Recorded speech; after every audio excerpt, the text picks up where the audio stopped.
In the wake of MBT-70, the Army tried again to develop a new tank, a design that was eventually known as the XM-1 and later the M1. The new tank would incorporate major advances in firepower, protection and mobility, but committing to an ultimate design would involve heated battles and compromises between all three. The heart of any tank's offensive firepower is the main gun. The Army had previously wanted to arm MBT-70 with a 152mm tank gun capable of firing both shells and the Shillelagh gun-launched anti-tank missile. Unfortunately, reliability problems doomed the Shillelagh and the Army went back to conventional tank guns.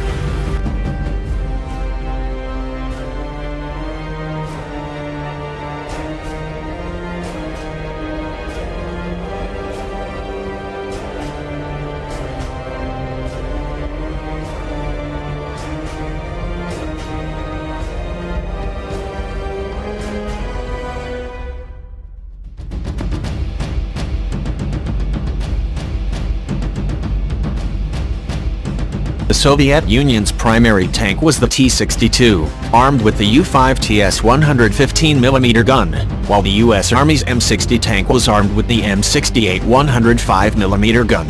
Although the Soviet gun was technically bigger, this did not particularly bother the U.S. Army, which preferred to stick with the 105 for the XM-1. The Army's argument was that the 105's armor penetration qualities were still good enough and that the tank could store plenty of ammunition, 55 rounds of all types inside the hull and turret. In a list of performance characteristics listed by the Army by priority, main gun killing power actually came third, behind armor protection and surveillance and target acquisition.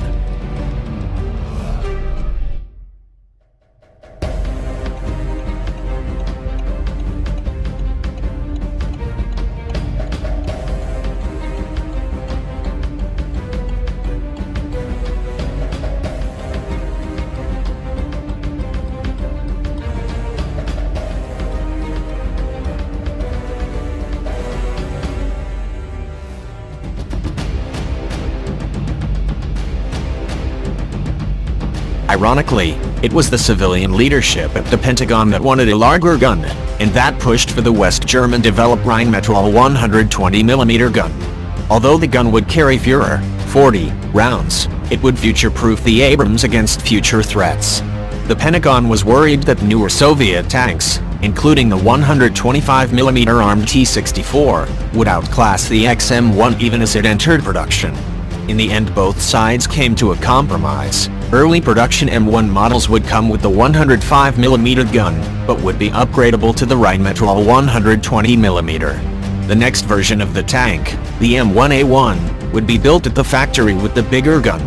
The M1A1 began production in the mid-1980s, and by 1991 was widespread enough that the Army was able to field an all-1A1 tank force to face off against the Iraqi Army's Lion of Babylon variant of the Soviet T-72 main battle tank in Operation Desert Storm.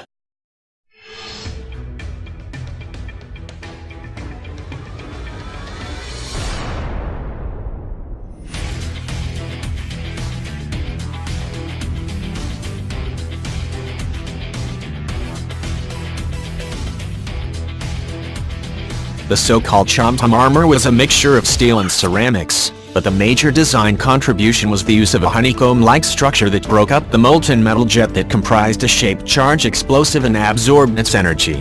The result was, according to author Orr Kelly, an armor that in tests at Aberdeen proving ground shrugged off shells fired at point-blank range.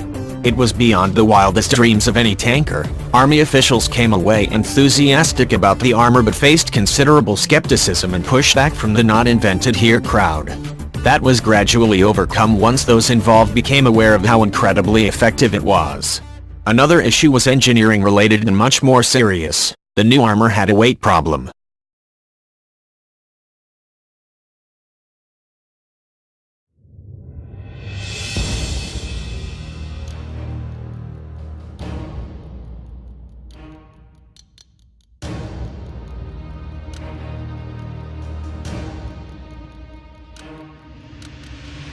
Although Chom-Tom armor worked very well, fashioning a turret of it would require the turret to be built of steel-welded slabs, unlike the cast turret of the M60.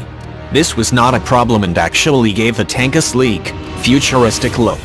The problem was that properly armoring the XM1 would balloon the tank's weight up from the desired 35 to 40 tons to 52 tons. This in turn affected the vehicle's mobility, particularly its horsepower to ton weight ratio. The Army's dream of a lightweight, agile tank was being dashed by its armor requirements. Meanwhile, the service wanted a 1,500 horsepower engine, double the power of the M60's engine.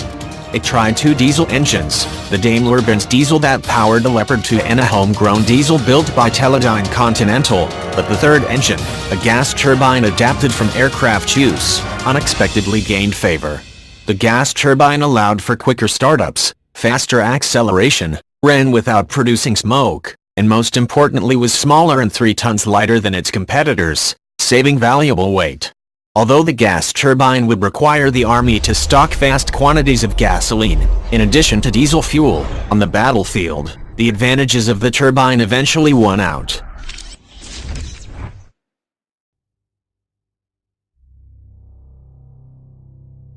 The development of the M1 Abrams is a classic study into how competing requirements can collide with one another. The trifecta of tank power, firepower, protection and mobility all required some level of compromise. The Army was willing to bend some requirements, particularly with regards to weight, to get a good tank instead of being unbending in a vain search for the perfect tank. The result is the most battle-tested main battle tank today, a tank that, with periodic upgrades, has stood the test of time.